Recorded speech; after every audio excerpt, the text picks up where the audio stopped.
Insemmilkom nilqakom għal programm News.mt. Se nitkellmu dwar is-saga tad-dejn tal-Greċja. Saga li donna mhux se naraw tmiema dalwaqt dan kif il-Greċja ingħatat 4 xhur estensjoni biex tagħti lura ħlasijiet dovuti lil pajjiżi membri tal-Unjoni Ewropea li tawa pakketti ta' għajnuna finanzjarja fosthom Malta. Issa pajjiżi Ewropej jinsabu ħerqana janalizzaw riformi illi il-Greċja qed twiegħat illi se twettaq u dan minn gvern li huwa kontra l-awsterità.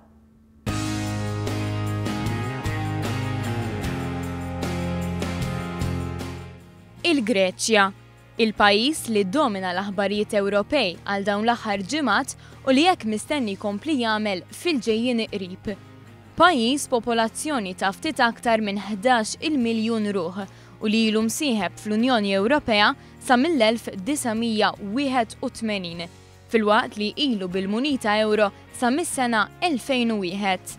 Il-popolazzjoni Griega tammonta għal 2.2% tal-popolazzjoni totali fl-Unjoni Ewropea. Fl-aħħar snin il-Greċja kienet mifnija bi problemi ekonomiċi. Iżda x'seta ġara lil dan il-pajjiż li għal 5 darbiet kellu il-Presidenza tal-Unjoni Ewropea. L-Aġenzija ta' Klassifikazzjoni tal-Kreditu Standard & Poor's naqset ir-rating tal-Greċja fl-2009 wara biża li l-gvern ma kienx se jkun kapaċi iħallas id-dejn tiegħu. Dak iż-żmien il-Prim Ministru George Papandreou ħabbar l-ewwel pakkett ta' miżuri ta' awsterità illi laħqu $6.5 biljun. Eventwalment is-sitwazzjoni baqgħet sejra l-lar, iżda ħafna jsostnu li din mhix sitwazzjoni li ġiet millu malada. George Manjon, osservatur mill-viċin ta' dak li qed jiġri fil-Greċja, spjega kif għal ħafna snin fil-Greċja spikka in-nuqqas ta' dixxiplina. Għamlet żmien meta kienet b'suċċess kbir ukoll l-ekonomija tagħha fi żminijiet qabel kienet tirreġistra suċċess. U kienet però qed tirreġistra dejn ta' 3.4% għal numru ta' snin. Daw sfortunatament sabu li ma kienx vera. Ġifieri il-figuri kienu nistgħu ngħidu irranġati li meta skoprow il-figura eżatta sabu li di telat bej 12 u 15% li hija 4 darbiet 5 darbiet iżjed mir-regola ta' Maastricht. Id-deficit eċċessiv li kien hemm tul is-snin wassal għal rati ta' dejn fenomenali. Rati ta' dejn li llum ilaħqu ammonti straordinarji. Id-dejn li għandha jogħġbok hija ta' 175%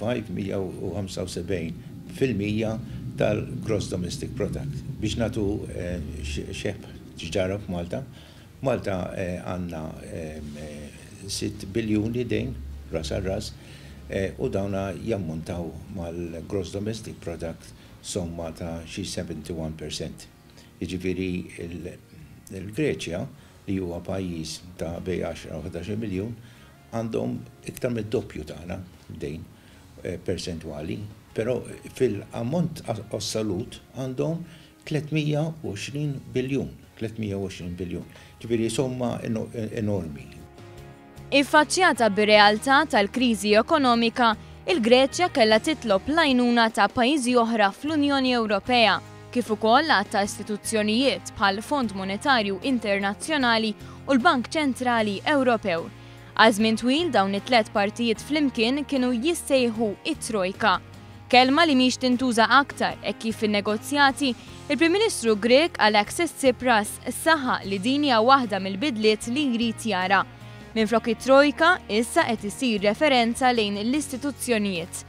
Mossa politika mill-Gvern Grieg aktar minn kollox, li għandha lan li turi kif il-Greċja qed tinqata minn perjodu ta' awsterità.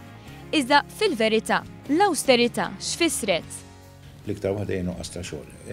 Anki pensjonanti, waħda mir-regolari kienet li l-pensjoni tinżel minn 700 fix-xahar euro għal xi 530 fix-xahar.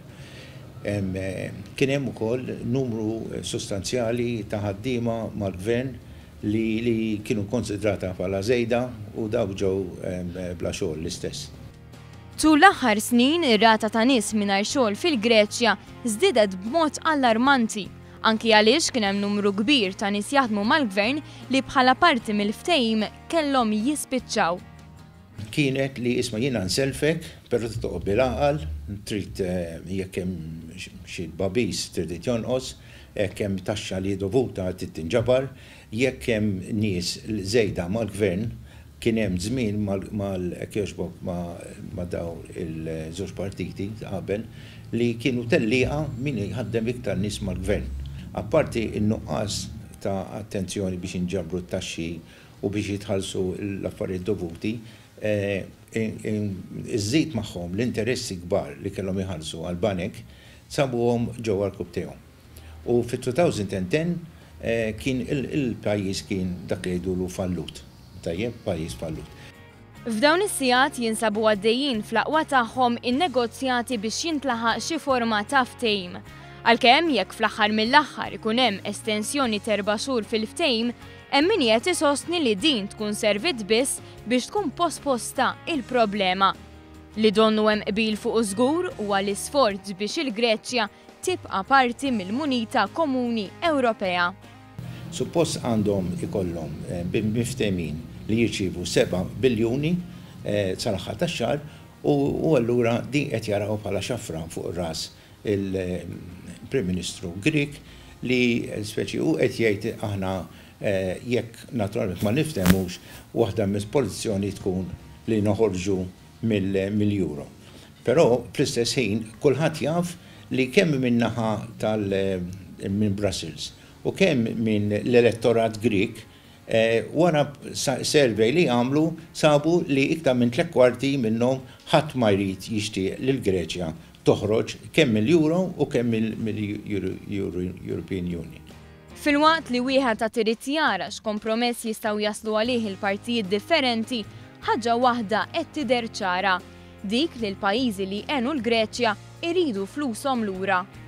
Aħna Malta u pajjiżi oħrajn għallulhom aħna kjoġbok ħallsuna ma nixtiequx definitely li nċedu id-dejn li għandha niġbru, aħna kif taf inti Malta għandha tieħu ras ar-ras 188 miljun pajjiż żgħir, ġifieri dawk il-188 miljun stajna rranġajna t-toroq bihom, stajna pereżempju l-isptar nkabruh ħafna iktar milli pereżempju biex nżidu sodot u spejjeż oħrajn li l-pajjiż ikollu.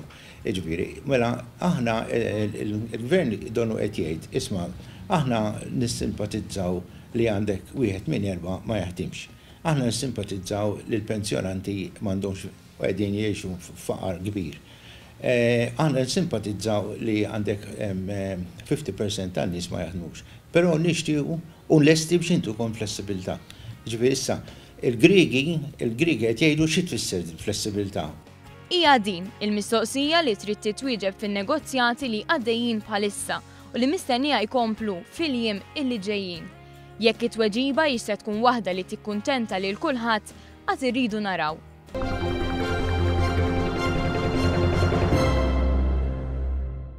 Se nitkellmu issa dwar armi tan-nar u vetturi antiki tal-pulizija, mhux qed nitkellmu dwar xi film ta' azzjoni, iżda dwar irkant.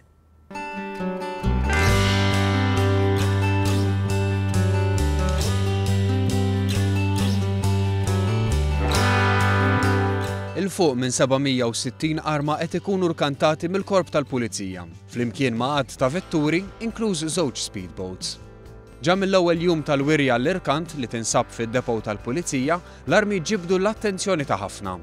L-ispettur Kenneth Haber spjegalna dawn l-armi minn fejn ġew. Fl-irkant nistgħu naqsmuh fit-tnejn, għandna dawk l-armi li huma ex armi tal-korp tal-pulizija, fis-sens armi li llum m'għadniex jintużaw minħabba li qed nużaw armi iktar moderni minnhom, u mbagħad għandna il-lott ieħor li hu armi konfiskati. Ovvjament għadda l-proċess tal-qorti u kollox, mill-qorti ġiet l-ordni li dawn jiġu konfiskati, wara li jiġu konfiskati għaddu fidej il-Kummissarju tal-Pulizija, u mbagħad aħna minn hemm iddeċidejna li nbijawhom b'dan l-irkant. Fost l-armi fl-irkant insibu Montenegrini li jmorru lura għal madwar is-sena 1910. Revolvers antiki tal-korp bħal Webley & Scott u Smith & Wesson kif ukoll pistoli, rifles ta' tieni gwerra dinjija tal-Ingliżi u l-Ġermaniżi, shotguns u oħrajn. L-Ispettur Haber spjegalna li r-raġuni wara dan l-irkant kienet doppja. Għallilna li dawn l-armi issa m'għadhomx ta' użu għall-korp. Fl-istess waqt l-imħażen tal-korp kienu qed jimtlew b'dawn l-oġġetti li użu għalihom ma kienx hemm. U għalfejn l-għażla li neħħuhom b'dan il-mod? U morna għall-irkant minħabba li huwa open, fis-sens u minħabba li armi konna qed naħsbu li għaw ħafna kollezzjonisti Maltin speċjalment li anki minħabba l-valur intrinsiku tal-arma li minħabba li kienet arma tal-korp tal-pulizija, iġdejna li nbijgħu b'mod individwali, jiġifieri bil-waħdiet waħda. Importanti li wieħed jinnota li dawn l-armi mhux se jkunu qed jinbiegħu bla doċċ lil kull min jiġi, imma se jkun hemm regoli li wieħed għandu jirrispetta. Fost dawn hemm li uffiċjali pubbliċi ma jistgħux jieħdu sehem fl-irkant, kif ukoll il-ħtieġa ta' liċenzja. Il-proċedura hi li wara l-irkant l-armi ovvjament jibqgħu tagħna, aħna nagħmlu riċerka fuq min ikun ibidja jkun rebaħ l-arma. Ovvjament irid ikun liċenzjat skont it-tip ta' arma li qed jixtri. Once li nikkonfermaw li huwa liċenzjat, u mbagħad l-arma minn fidejn il-kummissar tal-pulizija jsir it-transfer normali daqs li kieku xtrajta minn ħanut tal-armi u tgħaddiha fuq l-individwu. Nerġa' nispjega li l-ebda arma mi se titlaq minn hawn għand xi ħadd li mhux liċenzjat. Minn barra l-armi għalkemm jinsabu inqas fiċ-ċentru tal-attenzjoni, il-korp tal-pulizija qiegħed jirkanta wkoll numru ta' vetturi tal-art u tal-baħar. L-irkant tal-vetturi se jseħħ fl-24 ta' frar, filwaqt li dak tal-armi se jitqassam f'4 tiem bejn il-25 u 28 ta' frar.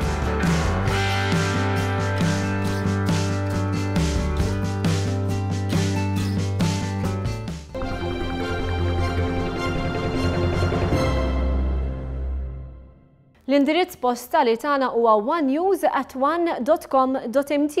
Għalhekk jekk għandkom xi storja li tixtiequ li aħna ninvestigaw nitolbukom tiktbulna. Tistgħu wkoll isegwu dan il-programm permezz ta' YouTube ukoll tistgħu isegwu l-kamra ta' l-aħbarijiet fuq Facebook. Grazzi tal-li kontu magħna il-lejli tajjeb.